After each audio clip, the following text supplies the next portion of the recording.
मागास बाहेर फेकून दिलं असतं यांनी मला. यांनी मला आजपर्यंत का सहन केलं म्हणून हा महत्वाचा मुद्दा पत्रकार बंधूंनी सगळ्यांनी पाहायला पाहिजे ना. त्यांनी काहीतरी माहिती द्यायची, गावकऱ्यांच्या मनामध्ये संग्रह निर्माण करायचा आणि काहीतरी वेगळंच हे करायचंय. ही सर्व म्हणजे हा खेळ जो आहे ही सर्कस आता माझ्या माहितीप्रमाणे संपलेली आहे. कारण हे सगळं चित्र गावकऱ्यांसमोर आता हे उभं राहिलेलं आहे. त्याच्यामुळे याचा निर्णय मी म्हणतो मी ते मंडळींपेक्षा गावकऱ्यांनीच घ्यावा की याचं काय करायचंय आणि काय नाही करायचंय हे गावकऱ्यांनीच बघावं. आणि मी त्यावेळेसही गावकऱ्यांबरोबर होतो, आजही गावकऱ्यांबरोबर आहे. आणि त्याच्यासाठी काही सहकार्य करायचं असेल काय मी एक मोहम्मद महाराजा खरा वंश. आता खरा मानायचं म्हणजे हे सुद्धा मला थोडं वाईट वाटतंय. कारण त्यांनी प्रतिमा अशी निर्माण केलेली का आम्ही तर मंदिरातलीच नाही घेत म्हणून.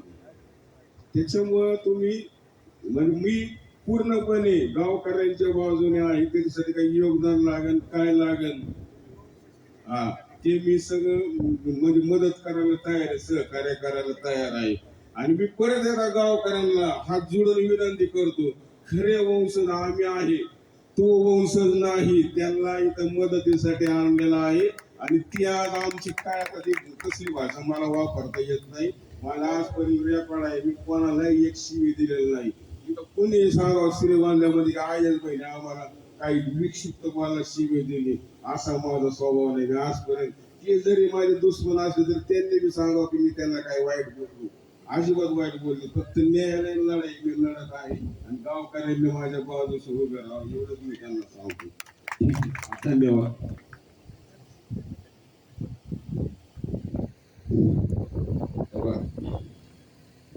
आज या पत्रकार परिषदेसाठी उपस्थित जे नेतेगण सर्व माझे पत्रकार बंधू आतापर्यंत सविस्तर सगळी चर्चा झालेली आहे.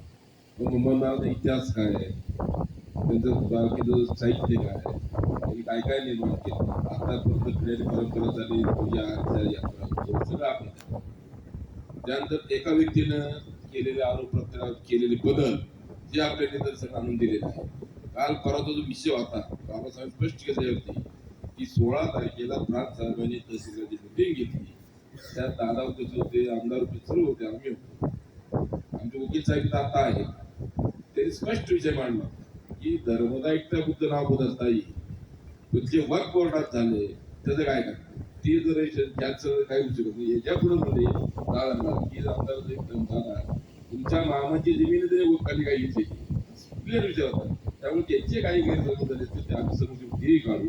परंतु या जे मी सांगितले बाबासाहेबांनी आपलं आवाहन केलं की पत्रकारही काय करतो ही वस्तूची 1 वर्ष यात्रेची वेळ आम्ही बाहेर उभे राहू. बाबासाहेब आपल्यावरती कोंबडच बँड टाकलं. यात्रेची एका अमोरकी एकादशी यात्रा उत्सव महाराज एरवी तर खातात यात्रोत्सव पण तुम्ही जर पूजा अर्चा करत असाल तर त्याचे वंशज म्हणून घेता, पुजारी म्हणून घेता, तर महाराजांचं आचरण थोडंफार तरी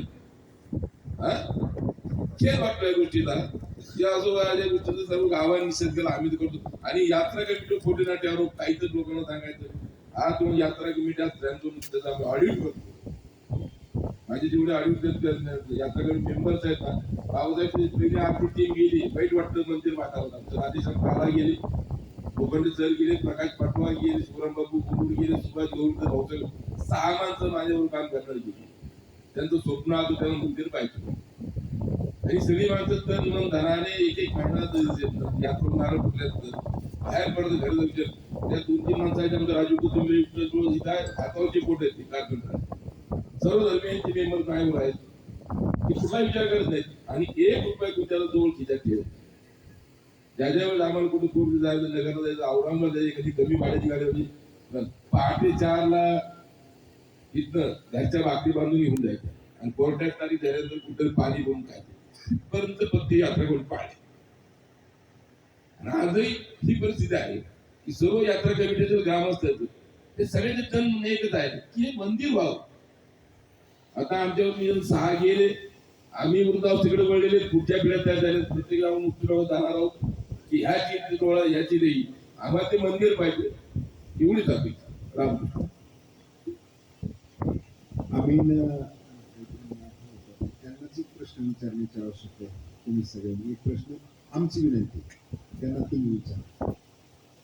2008 साली जो वाद झाला होता त्याचं कारण काय? तेवढा फक्त प्रश्न त्यांना तुम्ही विचारता. ते म्हणतात ना आमच्यावर अन्याय, दादागिरी, दहशत.